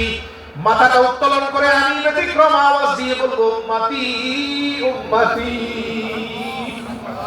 আমি আল্লাহর বলবো, আল্লাহ আমার চাওয়ার কিছু নাই, আমার পরিবারের জন্য চাওয়ার কিছু নাই, আমার চাওয়াটাই হচ্ছে জাহান্নামের উম্মতগুলোরে দ্রুত জান্নাতে নিয়ে নেন। সুবহানাল্লাহ। কারণ আল্লাহ কোরআনে বলছেন, আজিজুন আলাইহি মা আনিতুম, তিনি এমন নবী, যেই নবী উম্মত কষ্ট পেলে তিনি অনুভব করেন। সুবহানাল্লাহ। কষ্ট পাই আমি, আমার শরীরে আঘাত আসে, আমি ব্যথা অনুভব করব, আমি আমার ব্যথা অনুভব করার আগে আমার নবী বুঝেন। সুবহানাল্লাহ। এটা কঠিন মনে হয়? আচ্ছা আমি সহজ করে দিই। একটা মায়ের পাশে তার ছোট্ট শিশু বসে আছে, আপনি গিয়ে ঠাস করে শিশুর গালে থাপ্পড় মারলেন, ব্যথা পাইছে কে? হ্যাঁ, বাচ্চা। মা তো ব্যথা পায় নাই। হ্যাঁ, জি না, মা কিছু পায় নাই। ওই ব্যথা, ওই যতটুকু আওয়াজ দিয়ে আপনি তার থাপ্পড় মারছেন, সে তার গালে যতটুকু অনুভব করছে মার পড়ে যায় তার থেকে বেশি, ঠিক কিনা? ওই আপনি তো মার গায়ে কাজ করেন না, কেমনে মার পড়ে যায় আঘাত দেন? কারণ এই সন্তানটাকে দুনিয়ার সবার থেকে এই মা বেশি ভালোবাসে, ঠিক কিনা? ওই ভালোবাসার কারণে গালে মারছেন, শিশু চলে গেছে মার পড়ে যায়। আমার রাসূল তার পৃথিবীর উম্মত গুলারে হাজার হাজার কোটি কোটি মায়ের থেকেও বেশি ভালোবাসে। এজন্য উম্মতের আঘাত উম্মত বুঝার আগে নবী বুঝে। আল্লাহ রাসূল সাল্লাল্লাহু আলাইহি ওয়াসাল্লামের ব্যাপারে আল্লাহ বলেন আজিজুন আলাইহি মা আনিতুম, তোমরা টের পাওয়ার আগে তোমাদের কষ্টগুলো আমার রাসূল অনুভব করেন। হারিসুন আলাইকুম, তোমাদের উপর বেশি আবেগী নবী, সব সময় তোমাদের ভালোবাসায় থাকেন তিনি। সুবহানাল্লাহ। তোমাদের প্রতি অনুরক্ত। আল্লাহ রাব্বুল আলামিন এমন পরিচয় নবী দিলেন, ঠিকই নবীজি মাথাটা উত্তোলন করে বললেন উম্মতি উম্মতি, আমার চাওয়ার কিছু নাই, জাহান্নামী উম্মত কষ্ট পায়, বের করে দেন। আল্লাহ রাব্বুল আলামিন কি বলবেন? বুখারীর বর্ণনা, রাব্বুল আলামিন বলবেন এই আবুদুরি হাদদা, একটা সীমানা জাহান্নামের মধ্যে দাও। ফেরেশতারা বলবেন জাহান্নামে একটা সীমানা দাও, এই সীমানার ভিতর রাসূলের যত উম্মত পাও নবীর সুপারিশের কারণে জান্নাতে নিয়ে যাও। রাসূল দেখলেন যে এক সীমানায় সবাই আসে না, আরো রয়ে গেছে। এবার দ্বিতীয় সেজদা দিচ্ছে। কত নাম্বার সেজদা? বুখারী 2 নাম্বার সেজদাটা আল্লাহর সামনে দিলেন। আবার আল্লাহ বলছেন মাথা উঠান, হাবিব কি বলার বলেন। আবার আমি মাথাটা উঠিয়ে বলবো উম্মতি, আল্লাহ জাহান্নামী এখনো রয়ে গেছে। আমার এই কথা বলার পরে আবার আল্লাহ বলবেন আপনি চাইলেই হবে, বললেই শুনবো। ফেরেশতাদের বলবেন আরেকটা সীমানা বড় করে দাও, ওই সীমানার ভিতর যাদেরকে পাও ফাআখরিজুহুম আনিন নার ওয়া আদখিলুহুমুল জান্নাহ, যাদেরকে পাও তাদেরকে এখান থেকে বের করে দ্রুত জান্নাতে নিয়ে যাও। সুবহানাল্লাহ। সুবহানাল্লাহ। আল্লাহ হাবিব সাল্লাল্লাহু আলাইহি ওয়াসাল্লাম বলেন এবার এক ঝটকায় আরেক দল উম্মতকে বের করার পরে তাকায় দেখি দাগি দাগি আসামিগুলো দাঁড়ায় আছে। এবার আমি তাদেরকে বের করার জন্য 3 নাম্বার সিজদাটা আমার রবের সামনে দিলাম। সুবহানাল্লাহ।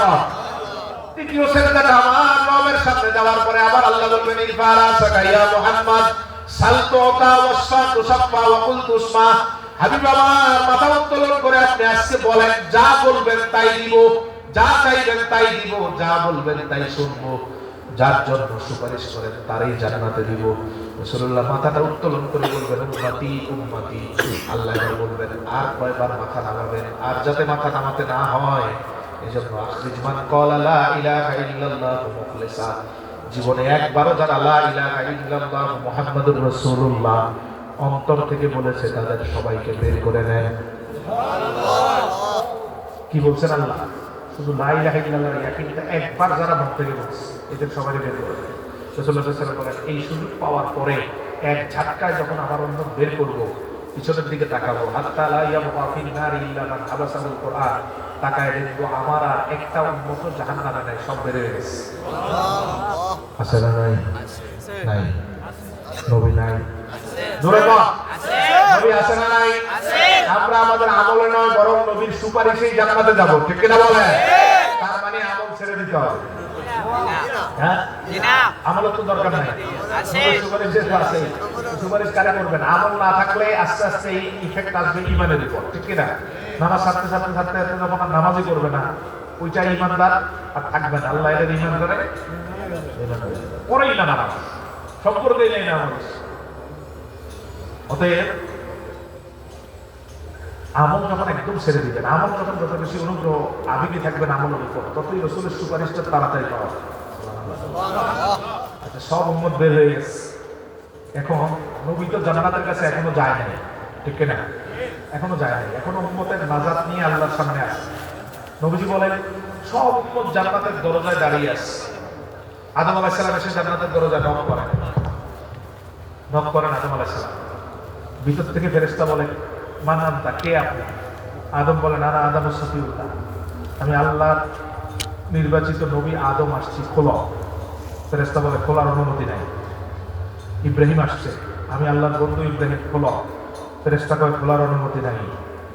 মুসা আসছে, আনা মুসা কালিমুল্লাহ, খোলো। ফেরেশতা কয় খোলার অনুমতি নাই। ঈসা আসছে, আনা ঈসা রূহুল্লাহ, খোলো। ফেরেশতা কয় খোলার অনুমতি। এক একজন আসে, দূর করে দেয়, জান্নাতের দরজা খোলা হয় না। রাসূলুল্লাহ বলেন আমি তো আমার উম্মত নিয়ে ব্যস্ত, যাই নাই। এই প্রথম জান্নাতের দরজায় গেলাম, নক করলাম, ভিতর থেকে বলল, মান আনতা, কে আপনি?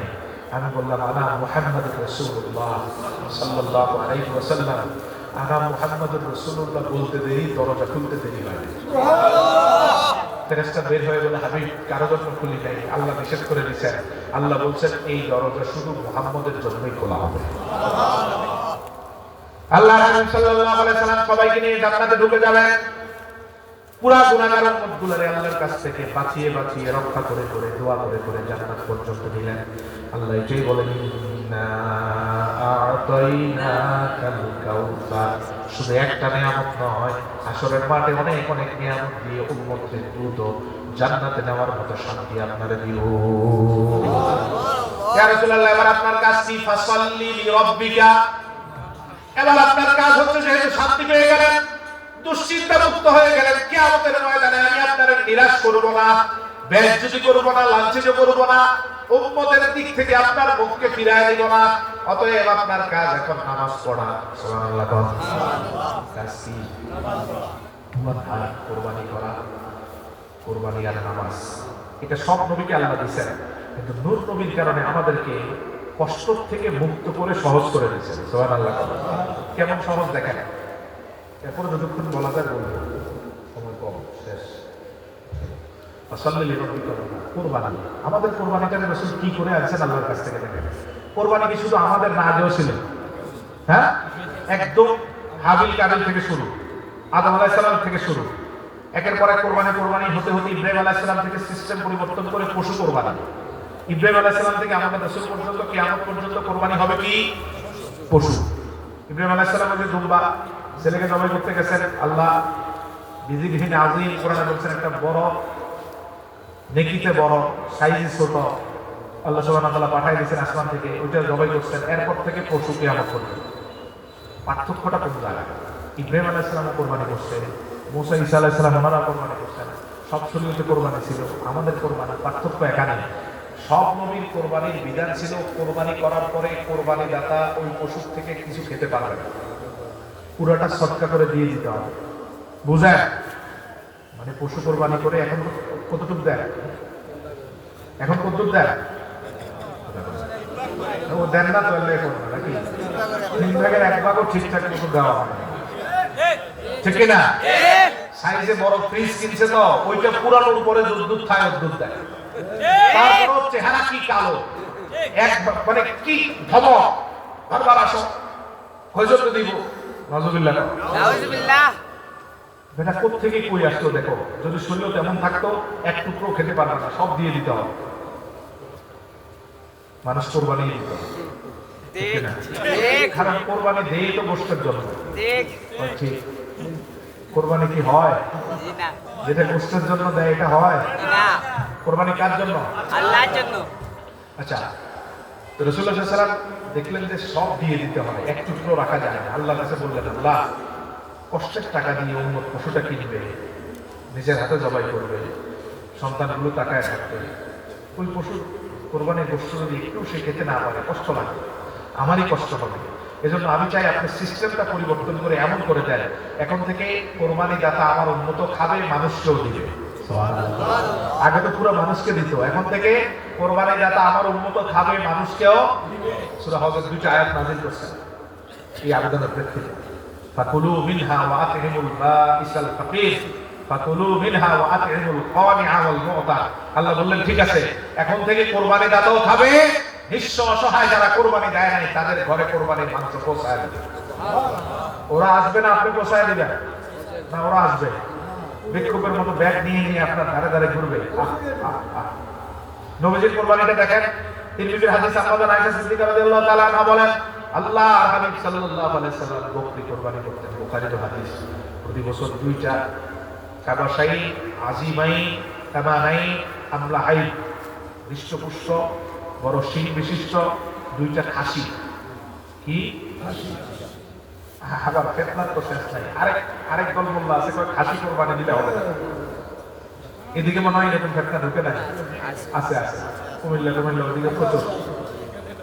রেজভি গ্রুপ নামে একটা গ্রুপ আছে,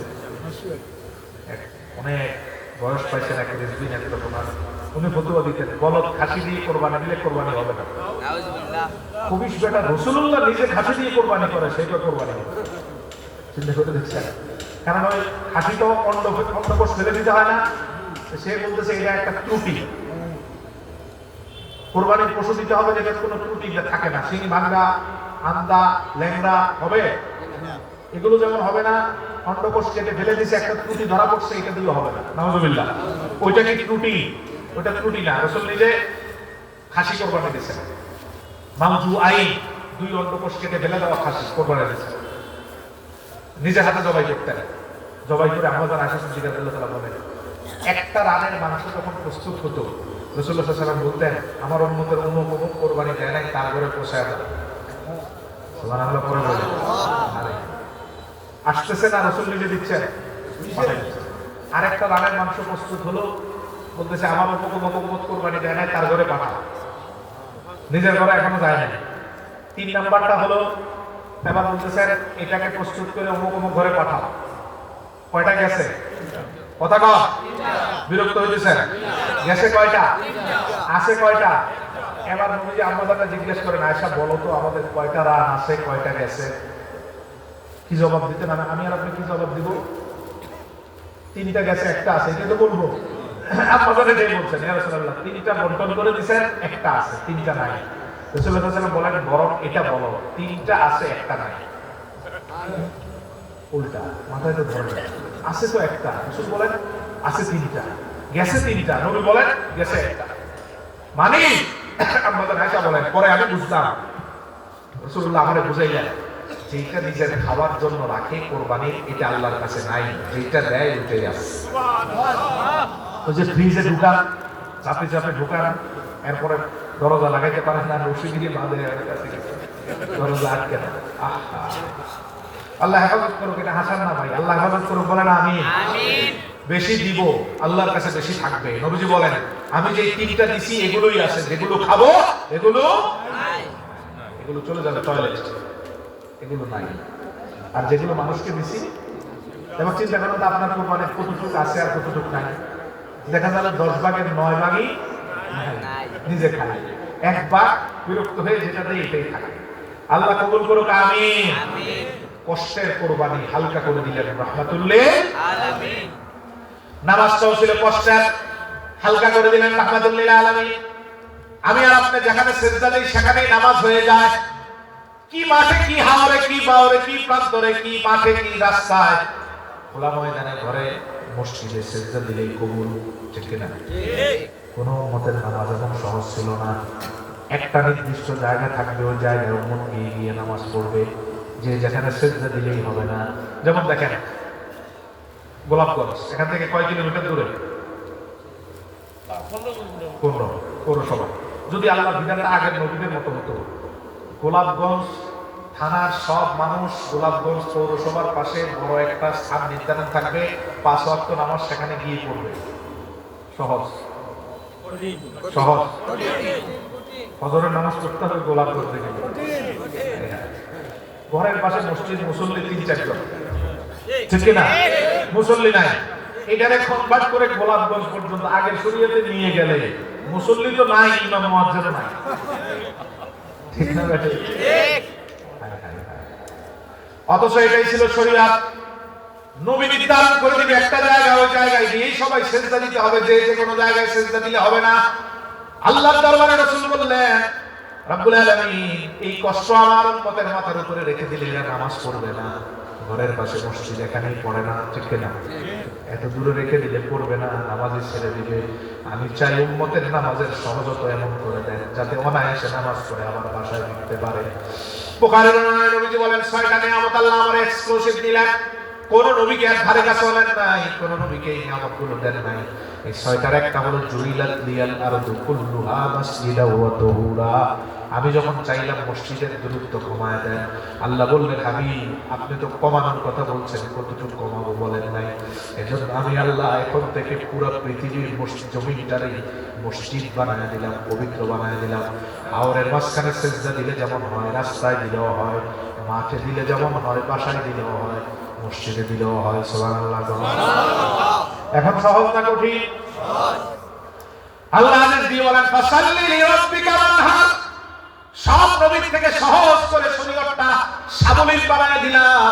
উম্মতের মাঝে প্রচার করেন তারা যাতে বেশি বেশি নামাজ পড়ে, ফরজ নামাজগুলো ঠিক মতো আদায় করবে, তারপরে তাহাজ্জুদ নামাজ পড়বে, ইশরাক করবে। একের পর এক আমি আল্লাহ নিয়ামত দিব, নিয়ামত বাড়ায় দিব, শরীরটাকে সুস্থ রাখবো। সুবহানাল্লাহ। নামাজের অনেক উপকারিতা। অনেক সময় বলেন, আমি আর যেদিন এক্সক্লুসিভ এই জিনিসটা বলি, রাসূলুল্লাহ সাল্লাল্লাহু আলাইহি ওয়াসাল্লাম বলেন, নিজের শরীর যদি সুস্থ রাখতে চাও, ফিটনেস ঠিক রাখতে চাও, এনার্জি ঠিক রাখতে চাও, শরীরের ইমিউনিটি যদি বাড়াতে চাও, রোগ প্রতিরোধ ক্ষমতা যদি বাড়াতে চাও, তাহলে আমি রাসূল দিচ্ছি তাহাজ্জুদ। কি নামাজ? তাহাজ্জুদ পড়লে চারটা নিয়ামত আল্লাহ দেয়। মান হাতুল লিল ইস, যে তাহাজ্জুদ নিয়মিত পড়বে আল্লাহ তাআলা বিভিন্ন গুনাহ থেকে বাঁচায় দিবেন। কে বাঁচাবে? এখন তো নিজে বাঁচার জন্য যুদ্ধ করি, তখন আল্লাহ নিজের রহমত দিয়ে বাঁচায় দিবেন। সুবহানাল্লাহ। 2 নাম্বার কুরবাতুল লিল্লাহ, আল্লাহর নৈকট্য পাওয়া যাবে। 3 নাম্বার রাসূল সাল্লাল্লাহু আলাইহি সাল্লাম বলেন, মাতরাদাতুল লিদাই আনিল জাসাদ, যে যত বেশি তাহাজ্জুদ করবে তার শরীর থেকে রোগ বালা জীবাণু ততই দূর হয়ে যাবে। দৌড় শুধু ডাক্তারের কাছে। ডাক্তার হাঁটতে বলছে, সকালবেলা 1 ঘন্টা হাঁটি, ঠিক কিনা? ডাক্তার কম খাইতে বলছে, ওইটা ঠিক মতো পালন করি। কিন্তু রাসূলুল্লাহ যে বলে গেছে, সব রোগের ঔষধ পেয়ে যাবা, সব ব্যালেন্স পেয়ে যাবা যদি তাহাজ্জুদ ঠিক করো। তাহাজ্জুদ পড়লে সব রোগ বালা মুসিবত আল্লাহ তোমার শরীর থেকে দূর করে দিবেন। সুবহানাল্লাহ। ওই বিশ্বাস নাই, তাহাজ্জুদ নাই, রোগও বেশি বাড়তেছে। তো বাড়তেছে। আপনি নিজের শরীরের ব্যালেন্স ঠিক পাবেন, তাহাজ্জুদ পড়েন, 2 রাকাত করে প্রতিদিন পড়েন, দেখবেন একটা অন্যরকম শক্তি আল্লাহর তরফ থেকে নাজিল হচ্ছে। ওই সময় আল্লাহ থাকে কই? কই? ডাক্তার। কে রোগগ্রস্ত আছে আমারে ডাকো, কে রিজিকের ব্যাপারে কঠিনের মধ্যে আছে আমারে ডাকো, আমি দূর করে দিব। শরীরে রোগ আছে আমি দূর করে দিব, গুনাহ আছে আমি মাফ করে দিব। ওই জায়গা থেকে ডাকেন, আর আপনি যখন রেসপন্স দিয়ে নামাজ পড়বেন, অটোমেটিক শরীর থেকে রোগ দূর হয়ে যাবে। নবীকে এজন্য আল্লাহ বলেন, ফাসাল্লি লিরাব্বিকা ওয়ানহার। তাহাজ্জুদ আমার রাসূলের জন্য ফরজ ছিল, আগের নবীদের জন্য ফরজ ছিল। আল্লাহর কাছে বলে, নবীজি এটা ফরজ ওয়াক্ত কাটায় দিলেন উম্মতের যাতে কষ্ট না হয়। এখন আল্লাহ নবী কাটায় সুযোগ করে দিয়েছেন, বছরে একদিনও পড়ি না, ঠিক না? পড়ি না। রাসূল তো কষ্ট হবে বিদায় একটু সফট করলেন, ওই কোরবানির মতো। সব মানুষকে দিয়ে দিবে, নিজে খেতে পারবে না, তার থেকে বরং উম্মতও খাবে, মানুষও খাবে। দূরে গিয়ে নামাজ পড়বে, কষ্ট হবে, সহজ করে দিলাম। সহজ করে দেওয়াতে এখন আর ঘরের কাছে মসজিদ, মুসল্লি মসজিদ আছে। আল্লাহ হেফাজত করুক, আমিন কর। ইন্না আ'তাইনাকাল কাউসার। হাবিব আমার, আমি আপনার নিয়ামতে কাসির দিলাম। হাসরের ময়দানে উম্মতকে জান্নাতে নেওয়া পর্যন্ত সব নিয়ামত একের পর এক দিলাম। অতএব আবার আপনার এবং উম্মতের কাজ হচ্ছে তারা ঠিকমতো নামাজ পড়বে, কোরবানি ঠিকমতো দিবে, কোনো কসুরি করবে না, কৃপণতা করবে না, নামাজের ব্যাপারে অলসতা করবে না। এই দুইটা ঠিক থাকলে কিয়ামতে তাদের কোনো চিন্তা আমি রাখবো না। কিয়ামতের নিয়ামত দিয়ে বলতেছি, এই দুইটা কাজ ঠিক মতো যাতে করো। আল্লাহ আমাদেরকে এই কাজ ঠিক মতো করার তৌফিক দান করুক। وآخر دعوانا الحمد لله رب العالمين. أستغفر الله ربي من كل ذنب وأتوب إليه. لا حول ولا قوة إلا بالله العلي العظيم. أستغفر الله ربي من كل ذنب وأتوب إليه. لا حول ولا قوة إلا بالله العلي العظيم. اللهم آمين. ربنا ظلمنا أنفسنا وإن لم تغفر لنا وترحمنا لنكونن من الخاسرين. ربنا آتنا في الدنيا حسنة وفي الآخرة حسنة وقنا عذاب النار. رب ارحمهما كما ربياني صغيرا. رب العالمين 21 বার্ষিক বৃহত্তর আসিরগঞ্জ হযরত আহমদ শাহ রহমাতুল্লাহ আলাইহি সমাজসেবক পরিষদের উদ্যোগে এই বরকতময় তাফসীর মাহফিলকে কবুল করে নাও। আমরা যারা উপস্থিত হলাম, হাজিরা দিলাম, যে যেভাবে সহযোগিতা করলো তাদের সকলকে বরকতের অধিকারী করে দাও। এর বিনিময়ে জীবনের সব গুনাহ খাতাগুলো দয়া করে মাফ করে দাও। কবরবাসী যারা আছে তাদের উপর খাস রহমত নাযিল করো। কবরগুলোরে জান্নাতের বাগান বানিয়ে দাও। এর পাথেয় হিসাবে আমলি জিন্দেগি ভবিষ্যতে আপনার সন্তুষ্টি এবং আপনার হাবিবের সন্তুষ্টির উপর জিন্দেগি কায়েমের তৌফিক দাও। সুবহান রাব্বিকা রাব্বিল ইজ্জাতি আম্মা ইয়াসিফুন ওয়া সালামুন আলাল মুরসালিন ওয়ালহামদুলিল্লাহি রাব্বিল আলামিন।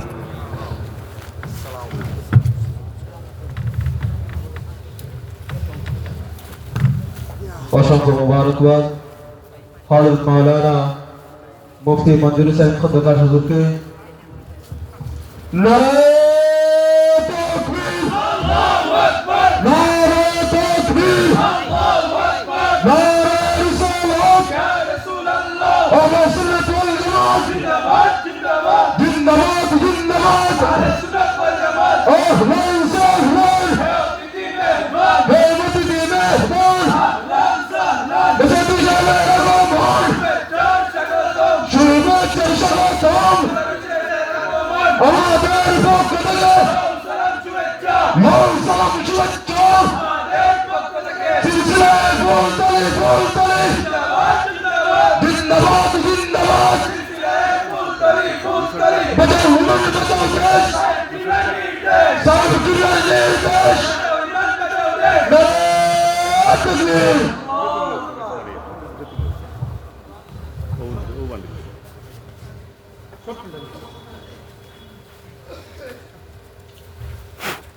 সম্মানিত উপস্থিতি, আপনারা দেখতে পাচ্ছেন আমাদের এই ঐতিহাসিক তাফসীরুল কুরআন মাহফিলে উপস্থিত হয়েছেন আমাদের আজকের কাঙ্ক্ষিত মেহমান, বিশিষ্ট ইসলামী চিন্তাবিদ হযরত মাওলানা মুফতি নেসারউদ্দিন নেসারী হুজুর সুদূর ফেনী থেকে এসেছেন। তাই আপনারা যারা গেটের সম্মুখে রাস্তায়